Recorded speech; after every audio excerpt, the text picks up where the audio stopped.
안녕하십니까. 자, 행정학 정하나입니다. 진도별 모의고사 같이 볼 건데 두 번째 진도별 모의고사예요.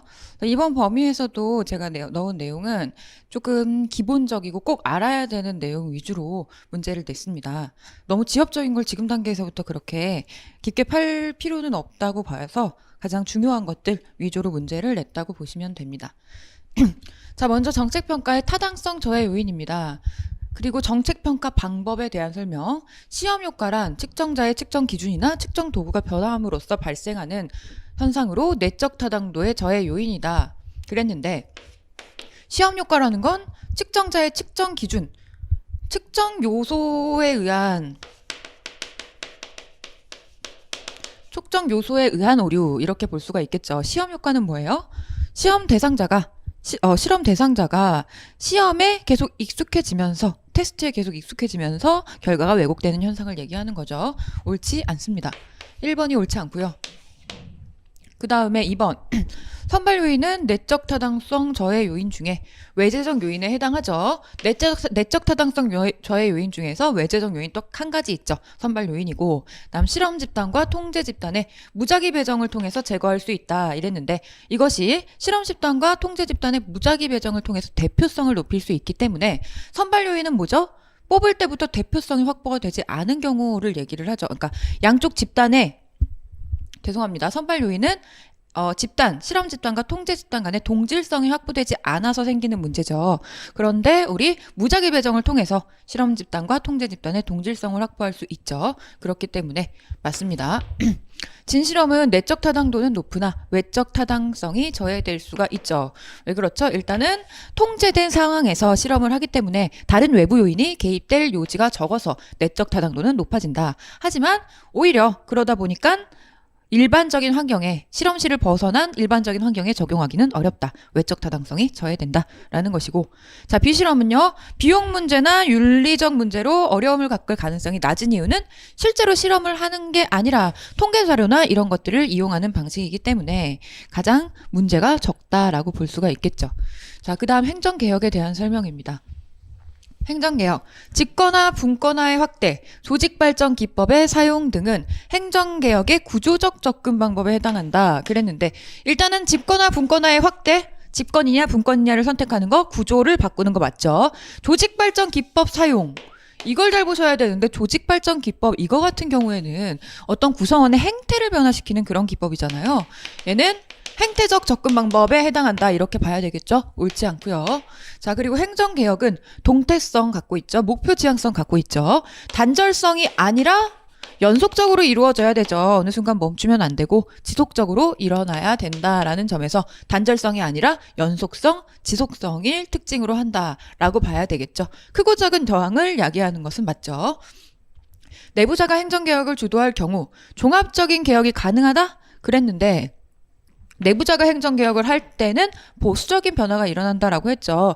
내부자는 뭐가 문제인지를 잘 모르고 그러다 보니까 어떤 행정을 크게 하기가 어려워요. 조금씩 부분적인 개혁에 그치지 종합적인 개혁은 어렵다. 부분적인 개혁에 그친다. 이렇게 봐야 되겠죠. 옳지 않고. 자, 외부 인사가 주도하는 개혁안은 상대적으로 실현 가능성이 낮을 우려가 있다 그랬는데 이게 맞는데 왜 그렇죠? 외부 인사가 주도하게 되는 경우 일단은 내부자의 반발이나 이런 것들을 제대로 고려를 하지 못하죠. 그럼 반발에 부딪혀서 실현을 못할 수도 있고, 일단 외부 인사는 그리고 급진적인 그런 개혁안을 내세우기 때문에 그런 경우에 급진적인 방법은 실제로 실현 가능성이 낮아지죠. 그런 문제가 있습니다. 그래서 옳은 것은 4번이 되겠고, 자, 3번입니다. 민츠버그의 조직 유형 분류에 대해서 사업부재 구조는 중간 관리층이 강조되는 구조로 대규모의 오래된 조직에서 나타나죠. 우리 대기업 생각하면 된다 그랬어요. 대기업의 중간 관리층이 하는 일이 많죠. 그리고 대규모의 오래된 조직에서 나타나는 대기업이죠. 다음 기계적 관료제는 단순하고 안정적인 환경에서 나타나며 공장 같은 거 생각하면 된다고 했죠. 공장은 단순하고 안정적인 환경이죠. 그리고 작업 표준화에 의한 통제 수단을 사용한다. 그렇죠. 그래서 어떤 작업을 할 때 똑같은 그런 표준화된 작업에 따라서 SOP나 이런 거에 따라서 작업을 하게 된다라는 것이고, 다음 단순 구조는 전문화와 공식화의 정도는 낮은 반면 집권화 정도가 높다 그랬는데 이 부분도 그렇죠. 단순 구조는 전문화와 공식화의 정도가 낮은 이유는 뭐죠? 단순 구조는 신생기업을 생각하면 된다라고 했습니다. 신생기업의 경우에는 이를 잘게 쪼개놓고 공식적인 규범을 만들기에는 아직 시간이 얼마 되지 않아서 공식 규정도 없고 전문화도 제대로 이루어지지 않은 상태일 가능성이 높죠. 이 부분 맞고요. 다음 뒷부분 집권화 정도가 높다 그랬는데 집권화가 높죠. 그 이유가 뭐죠? 아직 관리자, 중간 관리자들을 많이 뽑아놓지를 못했기 때문에 대표가 혼자서 다 권한을 쥐고 있을 가능성이 높죠. 집권화가 높다라는 겁니다. 전문적 관료제는 전문성이 높죠. 환경 적응력이 높은 반면 집권화가 낮다 그랬는데 여기서 환경 적응력에 대해서 잘 보셔야 됩니다. 전문적 관료제는 일단 공식화가 낮기는 해요. 그래서 환경 적응력이 높다라고 생각할 수 있겠는데 그럼에도 불구하고 전문가적 규칙, 전문가들의 규칙 이런 것들이 있기 때문에 환경 적응력이 떨어진다라고 보셔야 됩니다.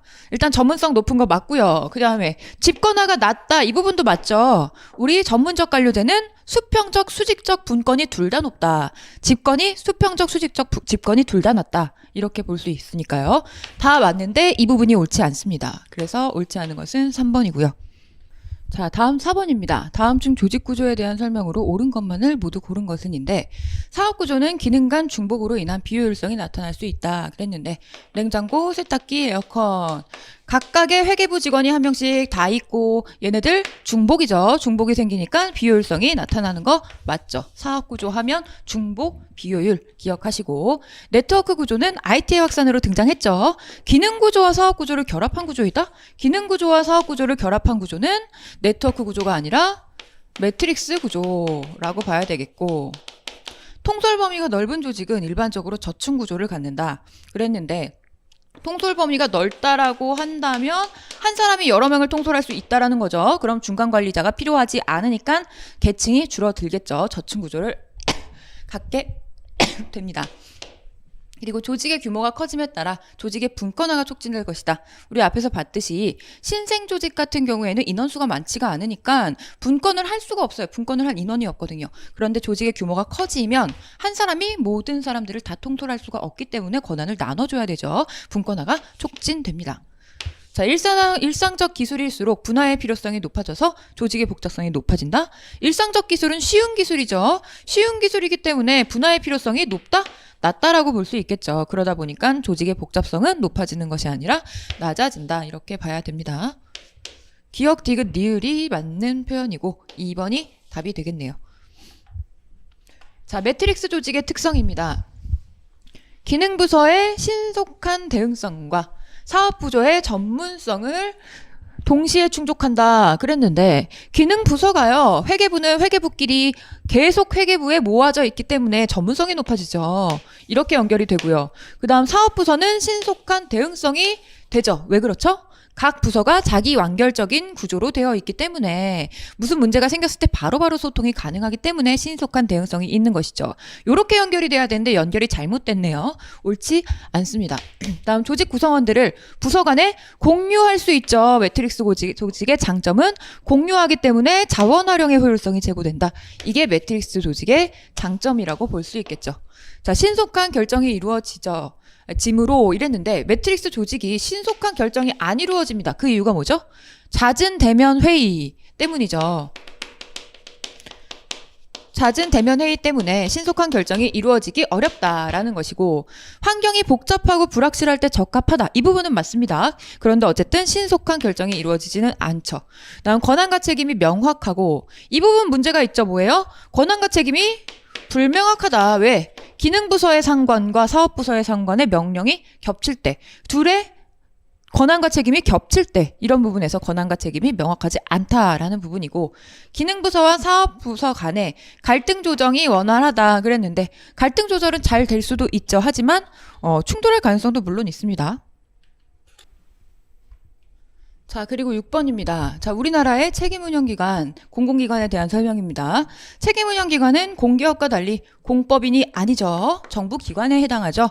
그렇기 때문에 신분은 공무원이죠. 책임운영기관입니다. 공기업 같은 경우에는 정부기관이 아니죠. 법인이죠. 그렇기 때문에 신분이 공무원이 아니라 중공무원이다. 이런 부분도 기억하시면 좋겠죠. 옳고요. 옳은 것은이니까 1번이고 나머지 볼까요? 특별회계가 적용되는 책임운영기관은 정부기업예산법에 규정된 것을 제외하고는 책임운영기관 설치 운영에 관한 법률의 규정을 적용한다 그랬는데 얘가 먼저 적용되죠. 여기에 먼저 적용을 받고 이걸 제외하고 이거를 적용받는다. 순서가 바뀌었죠. 옳지 않습니다. 그리고 지방자치단체가 설립하고 그 운영에 관여하는 기관은 준정부기관으로 지정할 수 없죠. 어떤 거예요? 일단은 공공기관으로 지정할 수 없는 기관. 지방자치단체가 설립하고 그 운영에 관여하는 기관. EBS, KBS. 그리고 서로 조합원들의 이익을 위해서 있는 그런 기관. 이런 등등. 안 됩니다. 그다음 소속 책임 운영기관의 기관장은 임기 2에서 5년의 임기제 공무원. 이거 기억하셔야 되죠. 여기 부분 맞는데 뒷부분을 볼까요? 직업 임용에 있어서 일체의 임용권을 행사한다. 일체의 임용권 누가 행사하죠? 중앙행정기관의 장이 행사를 하게 됩니다. 그래서 옳지 않고요. 옳은 것은 1번입니다. 물론 소속 책임 운영기관의 직원 임용할 때 임용 시험은 소속 책임 운영기관의 장이 실시를 합니다. 하지만 임용권 자체는 중앙행정기관장한테 있다. 이렇게 봐야 되겠고 거시조직 이론입니다. 자, 7번입니다. 다음 중 거시조직 이론에 대한 설명인데요. 자, 공동체 생태학 이론은 조직의 내부적 전략을 강조한다 그랬는데 공동체 생태학 이론은 어떤 이론이죠? 환경에 적응하기 위해서 조직이 자기의 외부에 있는 다른 조직과 공동 전략을 형성한다. 이런 이론이죠. 그런 전략은 조직 내부에서 자기들끼리 으쌰으쌰 한다는 게 아니라 외부로 나가서 전략을 짠다라는 점에서 외부적 전략이라고 봐야 되겠죠. 옳지 않습니다. 다음 구조적 상황 이론은 환경에 따라 조직 구조, 그러니까 조직 설계를 바꿔야 된다라는 입장이죠. 맞습니다. 다음 전략 선택 이론, 자원 의존 이론, 공동체 생태학 이론은 조직이 적극적으로 환경을 조정 통제한다는 이론이다. 임의론이라는 얘기죠. 전략적 선택 이론, 임의론이죠. 자원 의존 이론, 의존이란 말이 들어가서 헷갈릴 수 있으나 임의론이죠. 공동체 생태학 이론, 적극적으로 전략을 형성한다. 임의론이죠. 다 맞습니다. 그다음 조직군 생태학 이론. 이거 같은 경우에는 횡단적 분석을 통해 환경이 조직을 선택한다고 설명하였다. 뒷부분 설명 맞습니다. 그런데 조직군 생태학 이론이 종단적이라는 게 뭐죠? 세로예요. 세로라는 건 뭐죠? 우리가 연표에서 보다시피 시간의 흐름이라는 겁니다. 조직군 생태학 이론은 시간의 흐름을 분석한 것이죠. 처음에는 조직이 생겨나서 변이를 한 다음에 그 다음에 선택이 되고 도태를 하고 이렇게 시간의 흐름에 따라서 환경이 조직을 어떻게 선택하는지 이거를 종단적으로 분석했다. 라고 봐야 되겠죠? 옳지 않습니다. 그러면 니은 디귿이 옳은 것이고 3번이 답이 되겠네요. 자, 8번입니다. 동기부여 이론이죠. 매슬로의 욕구 단계 이론, 엘더퍼의 ERG 이론, 브룸의 기대 이론은 내용 이론에 해당한다 그랬는데 자, 여기까지 내용 이론이지만 브룸의 기대 이론은 과정 이론이죠. 옳지 않습니다. 그 다음 허즈버그에 따르면 직원들의 보수를 인상하는 것이 동기부여에 효과적이다 그랬는데 허즈버그는 위생 동기 이론을 얘기를 했죠. 그런데 여기서 보수라고 하는 것은 직무 그 자체와 직접적인 연관이 없는 위생 요인에 해당하죠. 이거는 아무리 충족시켜 봤자 동기를 부여하지는 못한다. 뭐만 할 뿐이다? 불만을 없애줄 뿐이지 동기를 부여하지는 못한다. 그렇기 때문에 허즈버그에 따르면 직원들한테 그럼 어떻게 해줘야 된다? 권한과 책임을 늘려준다든지 보람적인 직무를 제공한다든지 이런 것들을 통해서 동기부여를 할 수가 있겠죠. 다음 헤크만과 올든햄에 따르면 직무에 대한 자율성을 높이고 직무 수행 성과에 대한 정보를 제공하는 것이 동기부여에 효과적이다. 그렇죠. 헤크만과 올드햄이 얘기한 것 중에서 직무 특성 이론 중에서 직무의 특성이 일단은 제일 중요한 게 뭐죠? 자율성과 환유 이 두 가지가 가장 중요하다라고 얘기를 했죠. 그럼 옳은 것은 3번이고 로크에 따르면 목표를 구체적으로 제시하면서 그 난이도를 낮추는 게 아니라 난이도가 높은 것에 동기부여가 된다. 도전적인 그런 업무에 동기부여가 된다라고 말씀을 드렸죠. 그러다 보니까 그 난이도를 높여줘야 된다라고 봐야 되겠죠. 그래서 직무가 얘 같은 경우에는 목표가 명확하면서도 도전적으로 어려워야 된다. 도전적으로 어렵다는 것은 달성이 불가능할 정도면 안 되고 적당히 어려워야 된다. 뭐 이런 정도로 보면 되겠죠. 다음 리더십 이론에 대한 설명입니다. 리더십 이론은 속성론에서 행태론, 상황론, 신속성론의 순서로 발달한 거 맞죠? 기억하셔야 되고, 허쉬와 블렌차드는 부하의 성숙도에 따라 효과적인 리더십이 달라진다고 주장했죠. 허쉬와 블렌차드 부하의 성숙도와 관련돼서 얘기를 했다는 부분 기억하시고, 그리고 카우스의 경로 목표 이론에 의하면 부하들이 구조화되지 않은 과업을 수행하는 경우, 참여적 리더십이 효과적이다라고 본 건 맞죠. 그래서 보면 구조화되지 않은 작업은 참여적 리더십의 유형 연결하는 거 기억하셔야 되고, 피들러는 상황 변수로 리더와 부하와의 관계 얘기했고, 그리고 지휘 권력 얘기했고, 과업 구조 얘기를 했죠. 리더와 부하 관계가 좋을수록 상황이 좋은 것이다. 지휘 권력이 높을수록 상황이 좋은 것이다. 과업 구조가 명확할수록 상황이 좋은 것이다. 이런 얘기를 했습니다. 블레이크와 머튼에 따르면 인간에 대한 관심과 생산에 대한 관심이 중간 정도가 아니라 모두 높은 중도형이 아니라 무저 단합형이 가장 이상적이다. 이렇게 얘기를 했죠. 그러면 기역, 니은, 디귿, 리을이 맞으니까 4개. 3번이 정답이 되겠네요.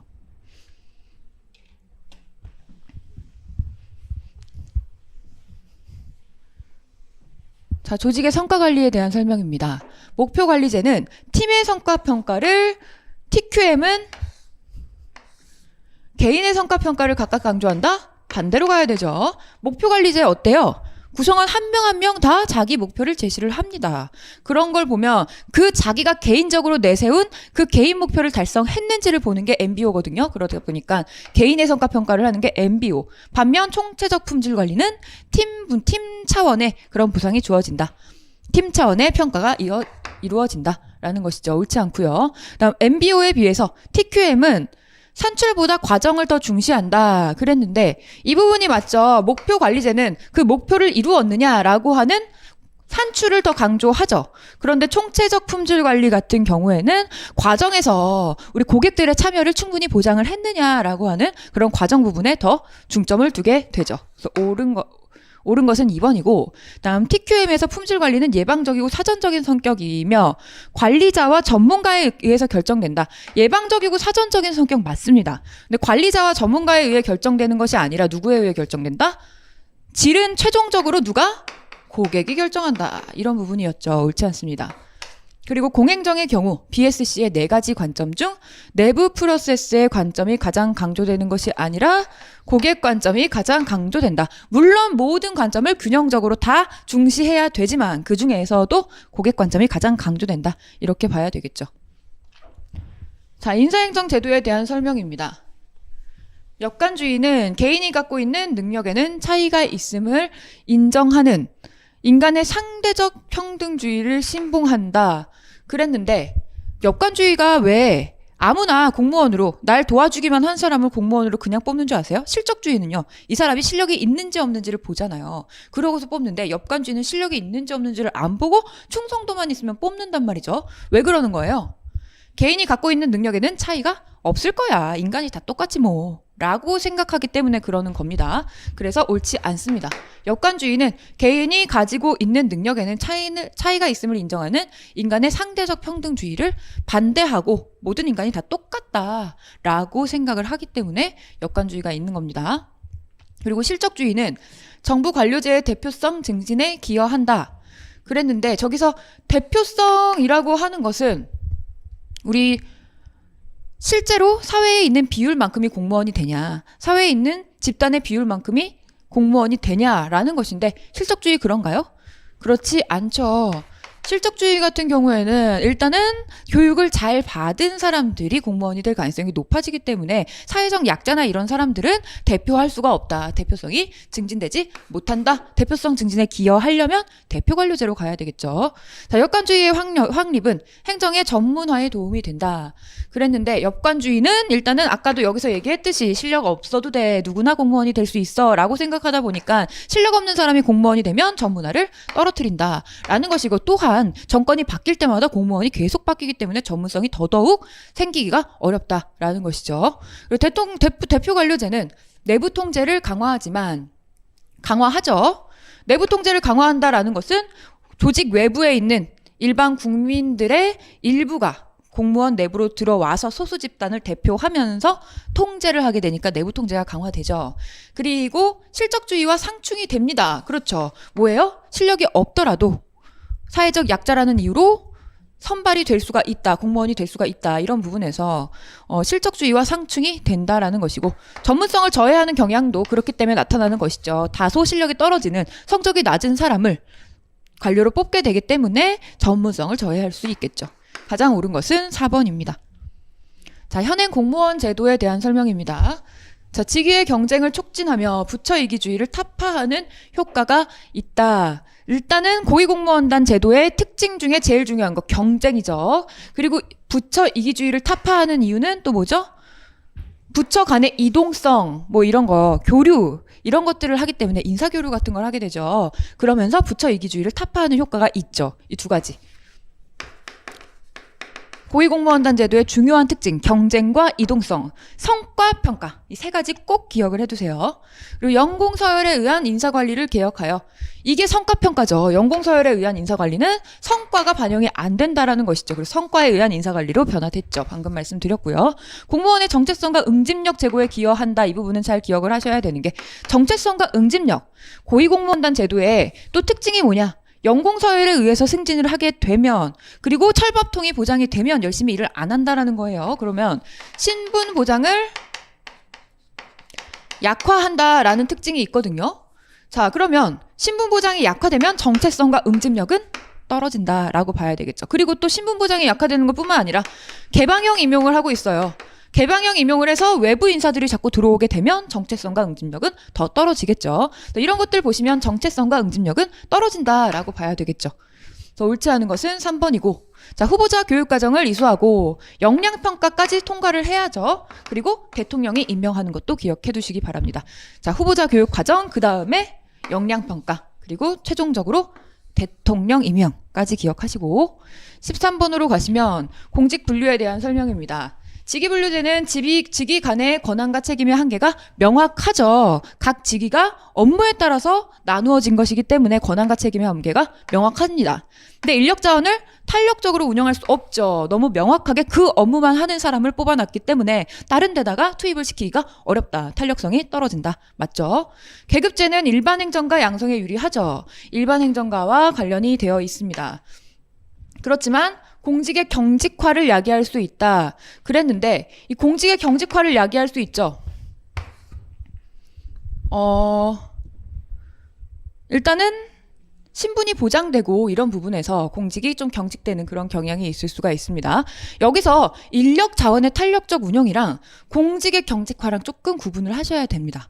뭐냐 하면 인력 자원을 탄력적으로 운영할 수 있다라고 하는 것이랑 공직의 탄력성이라는 것은 좀 다르거든요. 공직의 경직화를 야기할 수 있어요. 이거는 뭐냐면 공직이라고 한번 들어온 사람이 계속해서 공직이 되고요. 그리고 공직 외부에 있는 사람을 공직 안으로 데려올 수가 없다라는 점에서 공직이라고 하는 그 직업 자체가 굉장히 딱딱한 직업이 된다는 겁니다. 그래서 공직의 경직화인데 공직이라는 직업 자체는 경직시켰지만 그 공직이라는 직업 내부에 들어와서 보면 인력을 활용할 때는 탄력 있게 활용할 수 있다. 이렇게 보셔야 되거든요. 되게 애매하지만 이 부분 꼭 구분하시기 바랍니다. 인력 자원의 탄력성. 이거는 계급제가 높고 공직의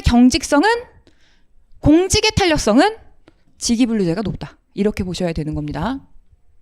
개방형 직위제도는 직업공무원 제도의 확립에 긍정적인 영향을 준다?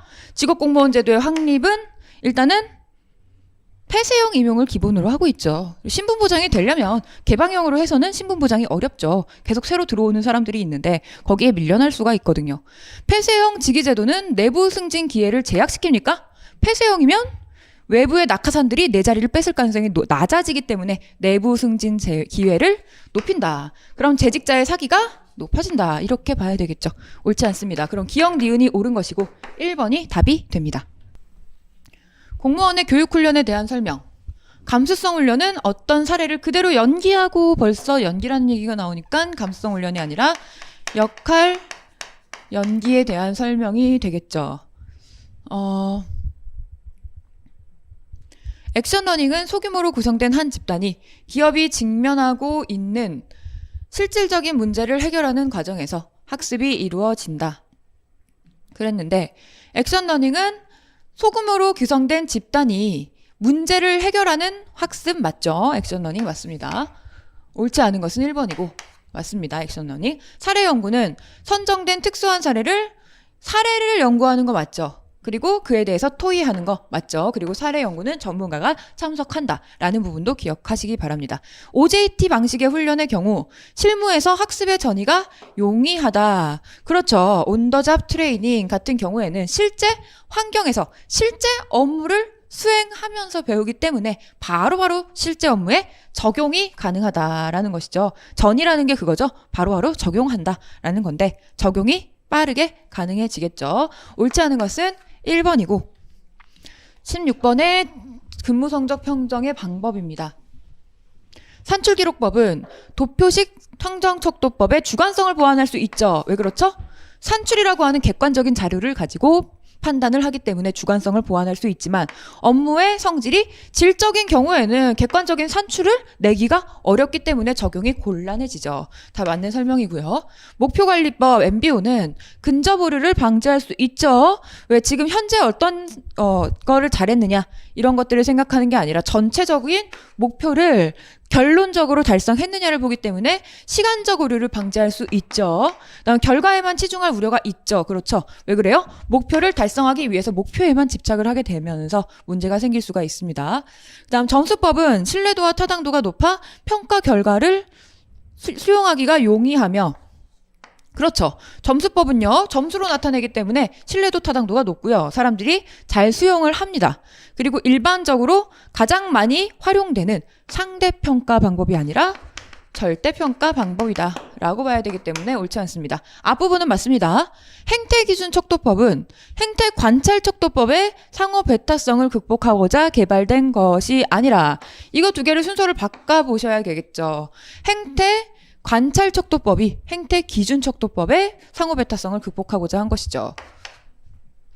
그래서 보면 행태관찰척도법 같은 경우가 그 행태를 얼마나 보이는지 그 빈도에 따라서 관찰을 하게 되죠. 상호배타성 같은 경우에는 행태 기준척도법 같은 경우에는 각 행태에 따라서 점수를 다르게 만들어버려요. 거기에서 문제가 생겨요. 그래서 어떤 행동은 좋은 거고 점수가 높고 어떤 행동은 점수가 낮은 거냐. 상호 배타성이 생기는 게 문제가 있는데 행태관찰척도법은 그 행동을 얼마나 보였냐. 이걸 가지고 점수를 매기지 행태에 대해서 그런 점수를 매기는 것을 지향하기 때문에 상호 배타성을 극복할 수가 있는 것이죠.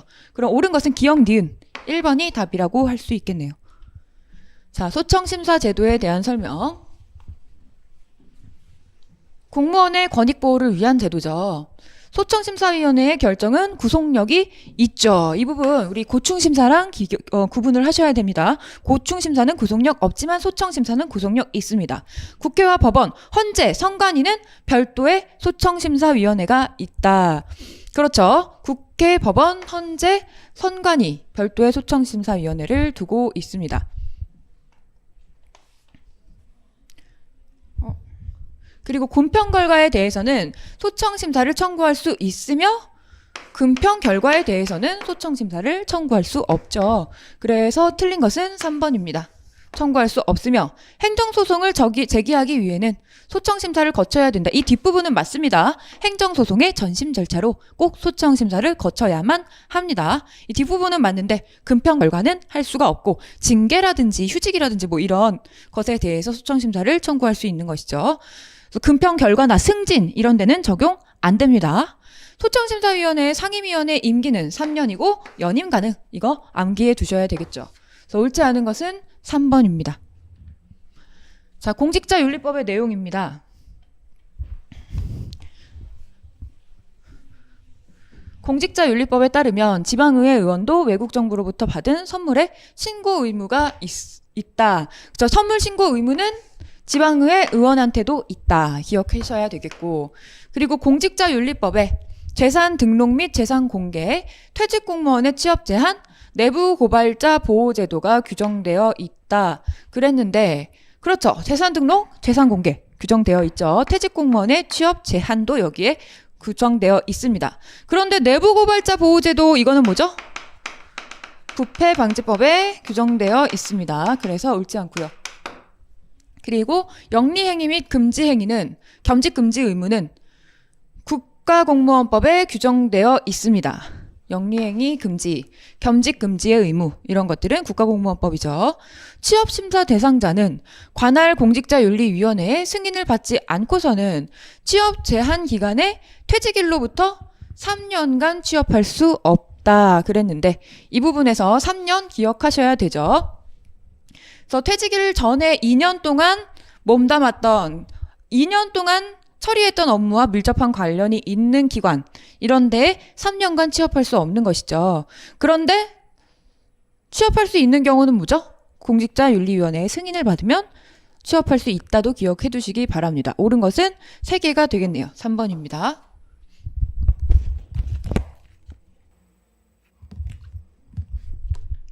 자, 19번. 정부 회계제도에 대한 설명입니다. 복식부기에서는 상당에게 부채가 존재하더라도 재정이 건전한 상태인 것처럼 보일 수가 있을까요? 아니죠. 복식부기는 부채도 인식을 하기 때문에 부채를 기록을 하죠. 그렇기 때문에 재정 건전성을 더욱더 명확하고 확실하고 실질적으로 파악할 수가 있다라는 건데 반대로 이거는 복식부기가 아니라 복식부기가 발생주의랑 같이 쓰였을 경우 이런 일이 일어나지 않죠. 어떤 경우에 문제가 돼요? 단식부기 같은 경우에 현금주의밖에 못 쓰기 때문에 무조건 이런 일이 일어나는 거죠. 왜? 단식부기는 현금주의밖에 안 되는데 현금주의는 부채를 인식하지 못하기 때문에 부채가 있더라도 건전한 것처럼 보인다라는 문제가 있는 것이죠. 그래서 옳지 않고 단식부기를 도입하면 재정 성과 및 재정 상황을 총괄적으로 파악한다. 그랬는데 이것도요. 복식부기의 경우가 총괄적으로 제대로 파악할 수가 있겠죠. 돈의 흐름이나 이런 것들은 현금주의, 단식부기 이런 것들이 유리할지 모르겠으나 총괄적인 파악을 하려면 복식부기에서 발생주의랑 같이 도입을 하는 게 필요하죠. 우리나라 중앙정부는 발생주의 채택하고 있죠. 그렇지만 통합예산의 경우는 현금주의를 채택하고 있다는 부분 기억하셔야겠습니다. 옳은 것은 3번이고 자, 발생주의는 자의적인 회계 처리가 불가능하다. 오히려 자의적인 회계 처리가 가능하여 통제가 불리할 수 있다. 이런 부분인데 어떤 거죠? 우리 부채나 자산이나 이런 것들은 평가를 하게 됩니다. 회계 처리하는 사람이. 근데 이걸 평가를 할 때 사실 현금처럼 지금 당장 따박따박 들어온 돈이 아니기 때문에 평가를 하게 되는데 그 평가하는 과정에서 주관이 개입돼서 부풀리거나 이럴 가능성, 부채를 축소시키거나 또는 자산을 부풀리거나 이럴 가능성이 있다. 자의적인 회계 처리가 나타날 수 있다. 이런 것이고 예산의 원칙과 그 예외입니다. 사전 의결의 원칙, 준예산이나 긴급재정 명령은 국회 의결을 받지 않죠. 그렇기 때문에 사전 의결의 원칙에 예외에 해당하는 게 맞죠. 그 다음 한정성의 원칙입니다. 계속비 예산의 이용과 전용. 계속비 같은 경우에는 시간의 한정성 원칙을 넘어서서 쓸 수 있도록 하기 때문에 시간 한정성의 원칙의 예외죠. 그 다음 예산의 이용과 전용은 원래 목적 이외에 다른 목에다가 쓸 수 있까 다른 다른 새 항목에다가 쓸 수 있다. 뭐 이런 등등이기 때문에 목적을 바꿔서 쓸 수 있으니까 목적의 한정성의 원칙의 예외다라고 볼 수가 있죠. 다음 예산의 통일성의 원칙 이건 복잡하게 생각하지 맙시다. 그냥 통목수 특기 추 없어요. 그러면 얘는 옳지 않구나. 이렇게 보는 게 맞겠죠. 예산 완전성의 원칙 이런 것도요. 어렵게 가지 맙시다. 완전 순수 기현 순수 기현 순기 다 있습니다. 맞고요. 이렇게 해서 문제를 푸시면 3번이 옳지 않은 것이 되겠습니다. 그리고 우리나라 예산에 대한 설명으로 옳지 않은 것은입니다. 준예산, 회계연도가 개시될 때까지 의결되지 않아도 쓸 수 있습니다. 뭐였죠? 우리 사전 의결의 원칙의 예외입니다. 전년도에 준하여 지출할 수 있도록 하는 제도죠. 기간에 제한 없습니다. 이거 같은 경우 우리 가예산이나 그런 것들은 가예산은 기간에 제한이 1개월 있지만 우리 준예산 같은 경우에는 기간 제한도 없습니다. 대신에 범위에 대해서 법에 규정을 하고 있죠. 법에다가 어떤 준예산을 지출할 수 있는 범위를 헌법으로 제한하고 있죠. 다음 추가 경정 예산은 본 예산과 별개로 성립되기 때문에 당해 회계연도 결산에는 포함하지 않는다. 추가 경정 예산도요. 일단 성립할 때는 본 예산과 별개로 성립되지만 결국에 결산에 포함됩니다. 나중에 통합을 해요. 그렇기 때문에 옳지 않은 것은 2번입니다. 다음 기금이란 국가가 특정한 목적을 위하여 특정한 자금을 신축적으로 운영할 때 설치를 하죠. 뭘로? 법률로서 설치한다. 기금도 마찬가지고요. 특별회계도 마찬가지로 법률로서 설치합니다.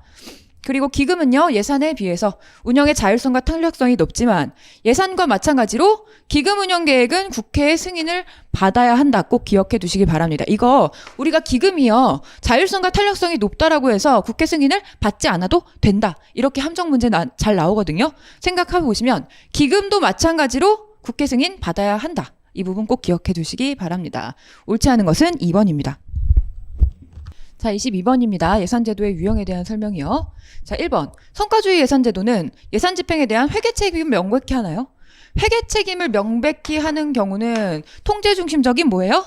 품목별 예산에 대한 설명입니다.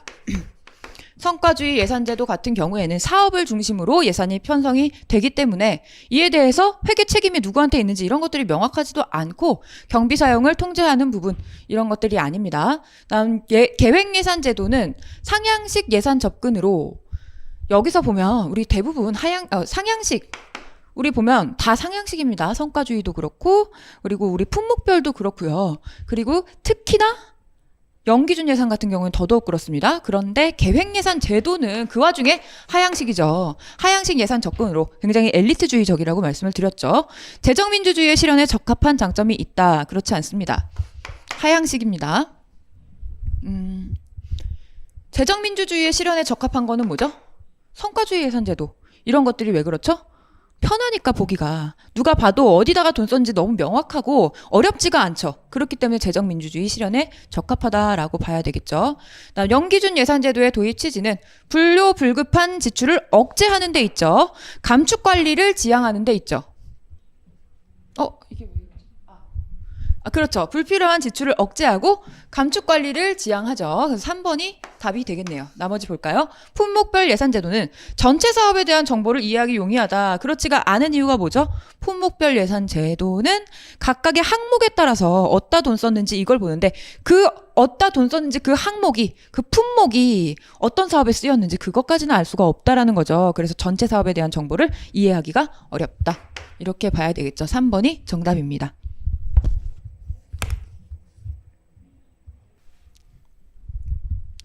자, 23번입니다. 다음 중 우리나라의 예산 과정에 대한 설명인데요. 정부는 회계연도마다 예산안을 편성하여 회계연도 개시 120일 전까지 국회에 제출하여야 한다. 120일 기억하셔야겠죠. 그리고 국회에서는 본회의보다 상임위원회와 예결특위, 우리 위원회를 중심으로 예산이 심의되죠. 그 중에서도 특히 예결특위를 중심으로 예산이 심의된다. 이렇게 봐야 되겠고, 결산심의에서 위법부당이 지적되면 무효 취소가 된다? 지적이 되더라도 무효나 취소까지는 할 수 없고 그냥 책임을 물을 뿐이다. 이렇게 봐야 되겠죠. 옳지 않은 것은 3번이고, 국회는 정부 동의 없이 새 비목을 설치할 수는 없지만 정부가 제출한 지출 예산 각각의 금액을 삭감은 가능하다. 꼭 기억하셔야 됩니다. 증액은 안 되지만 삭감은 가능합니다. 그리고 우리나라 국가 재정에 대한 설명입니다. 세계 잉여금은 국무회의의 심의 일단 1번은 거쳐야 되죠. 그리고 대통령 승인 거쳐야 됩니다. 그리고 국회의 사전 의결은 요하지 않는다. 국회의 사전 의결을 요하지 않습니다. 세계 잉여금 사용은 국무회의 심의, 대통령 승인까지 거치면 사용이 가능하죠. 자, 이용, 전용, 이체 등은 예산 성립 후 집행 과정에서 발생하는 변화에 신축성을 주기 위한 제도 맞죠? 이용, 전용, 이체, 신축성을 위한 제도다라고 볼 수가 있겠죠. 이용, 전용, 이체. 이용, 전용은 우리 예산의 목적의 한정성 원칙의 예외. 이체 같은 경우에는 좀 어렵다고 좀 복잡하다고 말씀을 드렸는데 어떤 사용 주체의 한정성의 예외라고 봐서 한정성의 예외라고 볼 수도 있고 한정성이라는 개념을 어떻게 해석하냐에 따라서 포함이 될 수도 있고 안 될 수도 있습니다. 어쨌든 간 신축성을 준다라는 것이고 예산의 배정과 재배정, 총사업비 관리, 예타조사 이런 것들은 건전성을 유지하기 위한 제도이죠. 예산의 배정과 재배정, 총사업비 관리, 예타조사 이런 것들 보시고 다음 계속비는 경비 총액과 연부액에 대하여 미리 국회의 의결을 얻은 것이죠. 그렇게 해서 매년 사용할 수 있다라는 점에서 회계연도 독립의 원칙, 그러니까 시간의 한정성 원칙을 넘어서는 건 맞는데 매년 연부액에 대해서는 국회 의결을 얻지 않고서 사용할 수 있다 그랬는데 처음에도 계속비로서 의결을 받고 매년 연부액에 대해서도 국회 의결을 얻어야 한다. 이렇게 봐야 되겠죠. 그래서 옳지 않은 것은 4번이 옳지 않습니다. 자, 마지막입니다. 행정통제와 행정책임인데 일단 국민권익위원회에 의한 통제는 내부 통제로서 국민권익위원회 같은 경우에는 원래 보통의 옴부즈만은 외부 통제에 해당하지만 의회 소속이죠. 그런데 우리나라 같은 경우에는 국민권익위원회 행정부 소속으로 내부 통제에 해당하죠. 그리고 기존의 행정 결정을 무효 취소시킬 수는 없죠. 뭐예요? 이빨 빠진 경비견이다라는 것이고 입법국가 시대에는 내부 통제에 중점을 두었나요? 아니죠. 입법국가 시대에는 의회가 압도적으로 중요했기 때문에 의회에 의한 외부 통제가 중점이 되었습니다. 그런데 행정국가 시대에는 이제는 의회가 전문성이 부족하기 때문에 외부 통제가 한계가 있다. 그렇기 때문에 내부 통제가 점점 중요해지고 있다. 이렇게 봐야겠죠. 옳지 않은 것은 2번이고 파이너가 강조한 것은 외제적, 제도적 책임이죠. 이 외제적, 제도적 책임은 객관적인 판단 기준이 존재를 하죠. 문책자는 외부에 존재를 하죠. 그리고 프리드리히는 자율적인 책임을 강조하였죠. 행정 책임에는 공무원의 결과뿐만 아니라 결과 책임, 과정 책임 다 포함하는 넓은 개념이다. 이렇게 이해를 하셔야겠고 정답은 2번입니다. 자, 여기까지가 우리 모의고사, 진도별 모의고사 마지막인데 내용은 제가 크게 어려운 걸 내지 않았으니 지역적인 것은 제가 지양을 했습니다. 아직 단계에서는. 근데 우리가 나중에 어차피 지역적인 부분, 특히 법령과 관련돼서 지역적인 부분은 법령 특강이나 이런 데서 다룰 거기 때문에 그런 데서 주요 암기사항들을 암기하는, 그래서 조금 기본 내용을 완전히 숙지할 때까지는 너무 법령을 세세하게 암기하느라고 시간을 보내면 일단 스트레스 받고요. 외울 거 너무 많아지고요. 기본적인 내용부터 하자. 이게 제 주의입니다. 일단 그렇게 하는 걸로 하시고, 그리고 기본적으로 행정학의 틀이 이해가 간 다음에 법령을 보시면 훨씬 더 암기도 잘 됩니다. 그렇기 때문에 법령 암기는 조금 뒤로 밀어두셔도 됩니다. 물론 내가 보기만 했는데 암기가 된다. 그러면은 암기하세요. 그런데 그게 아니면 지금 당장에 너무 스트레스 받지 마시고 나중에 외울 수 있다입니다. 근데 있잖아요. 그렇다고 법령을 난 아예 보지도 않을 거야. 이건 아니고요. 보시고 이런 게 있구나라고 생각은 하시되 달달 외우려고 노력까지는 조금 뒤로 밀어달라. 이게 제가 추구하는 그런 공부 방법입니다. 네, 물론 여러분들마다 자기 취향이 있고 공부 방법이 다를 텐데 저 같은 경우에는 기본 이론에 대한 틀도 제대로 잡히지 않았을 때부터 법령을 암기하는 거는 조금 말리고 싶어요. 아무튼 그렇게 하시고 우리 다음 시간에 또 뵙도록 하겠습니다. 감사합니다.